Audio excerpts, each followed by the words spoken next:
In this video, we will use Safe Area Context and show how to use it. As you can see in the image, the Safe Area Context ensures that the status bars and notches are avoided.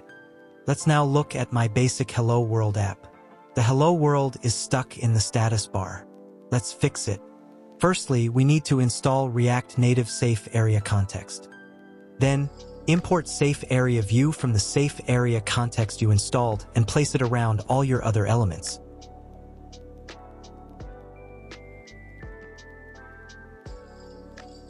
SafeAreaView behaves like a normal view, so you can style it. Also, don't forget to set the flex value to 1 so it fills the screen. Safe Area Context also provides us with 2 hooks. Use Safe Area Insets and use Safe Area Frame.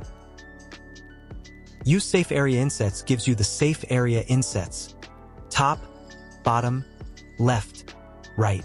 With this, we can keep our content away from the notch, status bar, and bottom bar manually.